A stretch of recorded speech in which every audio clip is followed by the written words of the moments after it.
आज पढ़ेंगे हम चैप्टर 11 अलजेब्रा। ठीक है, ये एक मैथ की ब्रांच है अलग से।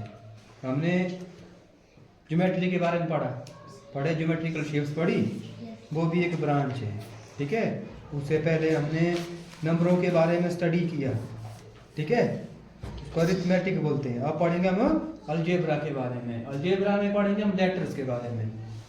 लेटर्स, इंग्लिश के लेटर्स पढ़े है ना, उन्हीं लेटर्स के बारे में हम पढ़ेंगे। ठीक है, तो लेटर लिखे होंगे, हमने उनको मैथ में पढ़ना है ना, कि उनका यूज कहाँ होगा, कैसे यूज करेंगे, हम लेटर का यूज कहाँ करेंगे, कैसे सॉल्व करेंगे, उसके बारे में पढ़ेंगे। ठीक है, इसमें होती टर्म्स। ठीक है, वेरिएबल्स बनते हैं, इक्वेशन जो बनती है। ठीक है, वेरिएबल लिखे होते हैं लेटर्स में। समझा ये बात? वेरिएबल्स क्या लिखे होंगे लेटर्स में, जैसे ABCD XYZ कुछ भी ले सकते हैं। ठीक है, वो होंगे वेरिएबल्स। फिर होते हैं इसमें नंबर्स। नंबर को बोलते हैं कांस्टेंट टर्म। कैसे टर्म बोलेंगे? कांस्टेंट टर्म, है ना। ये हो गया वेरिएबल। अल्फाबेट, जो भी अल्फाबेट होंगे ना, अल्फाबेट्स, ये होंगे वेरिएबल। इनको क्या पढ़ेंगे हम? वेरिएबल। जो होंगे नंबर्स, ठीक है, अल्फाबेट हो गए A to Z। नंबर्स, इनको पढ़ेंगे हम कांस्टेंट टर्म्स। क्या पढ़ेंगे? कांस्टेंट टर्म, यानी कि नेचुरल नंबर। कैसे नंबर होंगे? Natural numbers. ठीक है, समझाई? उसके बाद इसमें आती है एक चीज और, जो नंबर और वेरिएबल साथ में लिखे होंगे। ठीक है, नंबर और वेरिएबल क्या लिखे होंगे? साथ में। उनको बोलते हैं कोफिशिएंट्स। क्या बोलेंगे? कोफिशिएंट्स। जैसे एग्जांपल के लिए 2x, यहाँ क्या है? ये होगा इसका कोफिशिएंट। ठीक है, 2 क्या है? कोफिशिएंट्स। ये लिखा आता है मल्टीप्लाई में। ठीक है, समझाई? 2 और x के आपस में इकट्ठे हैं ना लिखे हुए। 2 क्या होगा इसका? x का कोफिशिएंट। x क्या होगा यहाँ पर? ये हो गया यहाँ पर वेरिएबल। ठीक है, 2 क्या हो गया? कोफिशिएंट। ठीक है, ये नंबर हो गया अलग से लिखे हुए, जैसे 2 हो गया, -2 हो गया, +2 हो गया, ये होते हैं नंबर। समझाएगा? ये हो गया अलग से लिखे हुए। तो 3 चीजें होती है। क्या क्या आती है? एक होता है वेरिएबल, एक होती है कांस्टेंट टर्म्स, एक होता है कोफिशिएंट। कहीं पर ये दोनों चीजें होगी, कहीं पर ऐसा लिखा होगा 2z, है ना। तो ये क्या बन गया? एक आया इसमें से वेरिएबल और दूसरा क्या आया? कोफिशिएंट। कोफिशिएंट जो है हमेशा किस में होगा? मल्टीप्लाई में। ठीक है, ये 2z है ना, ये है 2 × z। ठीक है, ये होंगे आपस में मल्टीप्लाई। वेरिएबल और कोफिशिएंट जो है ऑलवेज विद मल्टीप्लाई, एक दूसरे के साथ क्या होंगे? ये मल्टीप्लाई होंगे। समझाई? तो ये अल्फाबेट होंगे वेरिएबल में, और वेरिएबल के साथ जो मल्टीप्लाई होगा वो होगा उसका कोफिशिएंट्स। ठीक है, यही चीजें हैं इसमें। कांस्टेंट टर्म होगी अलग से लिखी हुई, जैसे ये 2x + 3। कांस्टेंट टर्म कौन है? 3। ये क्या है? वेरिएबल है, और ये क्या है? कोफिशिएंट्स है इसका। ठीक है, इसके बारे में जो हम पढ़ेंगे। हम वैल्यू किसकी निकालते हैं? सॉल्व किसको करते हैं? हम इसको निकालना पड़ता है, वेरिएबल को फाइंड आउट करना पड़ता है अलजेब्रा में, कि वेरिएबल की वैल्यू कितनी है। ठीक है, ये सब चीजें पढ़ेंगे हम चैप्टर 11 में अलजेब्रा में।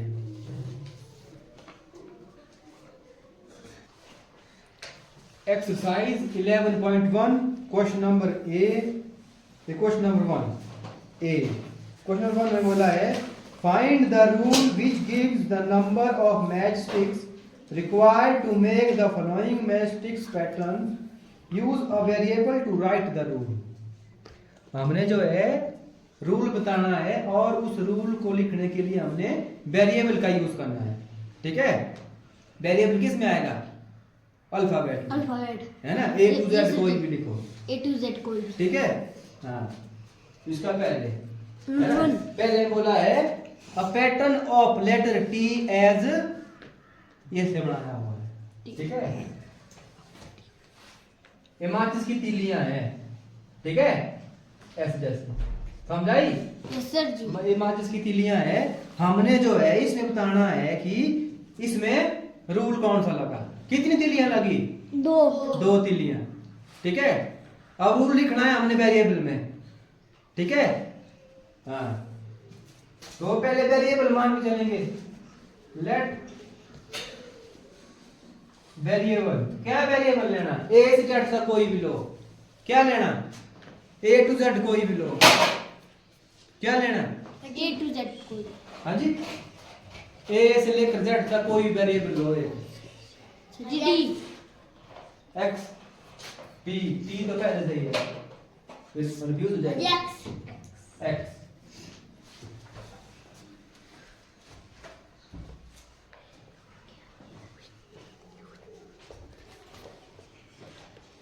ये हो गया इसके लिए x। ठीक है, वेरिएबल लिया हमने x।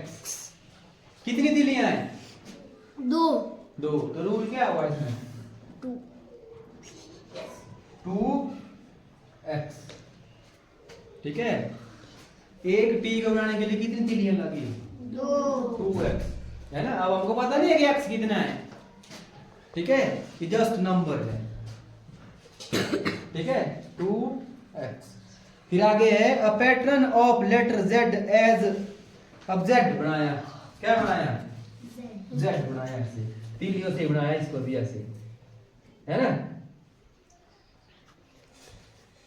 तो क्या रूल आएगा इसके लिए? यहाँ कितनी थी तीलियां?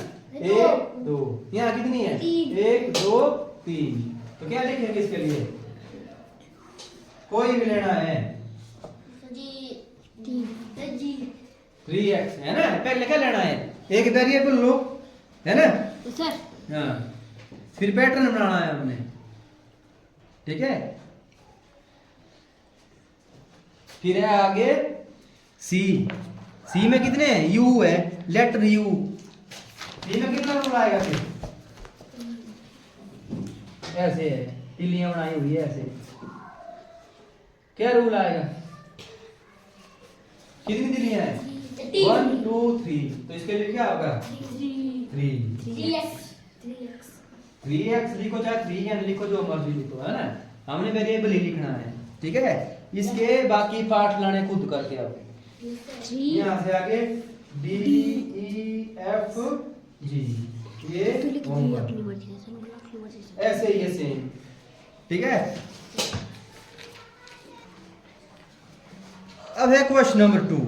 We already know the rule for the letters pattern of letters L। L के लिए क्या पैटर्न बनेगा? हाँ, जैसे क्वेश्चन नंबर 1 किया। L में कितनी मैचस्टिक्स आएंगी? 2। C के लिए कितनी आएगी? 3। F के लिए कितनी आएगी? 3। उसी तरह से हमने बताना है same of the above letters from question number 1 give the same rule as that given by L। जैसा रूल L में लगा वैसा सेम ऊपर क्वेश्चन नंबर 1 में भी लगा। Which are these, why does this happen. देखो क्वेश्चन नंबर 1 में सेम कौन थे?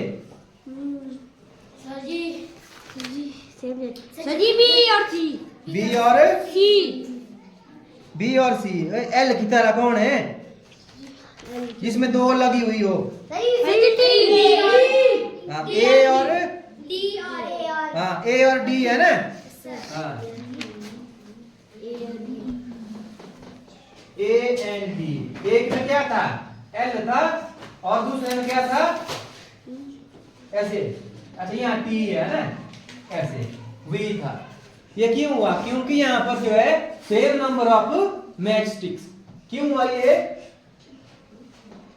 Same number of match sticks, इसलिए क्या हुआ है? दोनों सेम हुए। क्यों हुए सेम? क्योंकि यहाँ पर जो है माचिस की तिलियां भी कितनी थी? सेम थी। दो यहाँ थी, दो यहाँ थी, इसलिए भी ये भी क्या हो गया? सेम हो गया। एल में भी कितनी आती है? दो। दो ही आती है ना? तो इसलिए क्या हुआ? इसलिए दोनों जो है सेम हो गए। इनमें बी और ए और बी नहीं है, ए और बी है, उनका लिखना है। A and D are same by because the number of matchsticks are same. इसलिए जो है ये दोनों क्या हो गए? सेम हो गए। ठीक है? यस सर जी।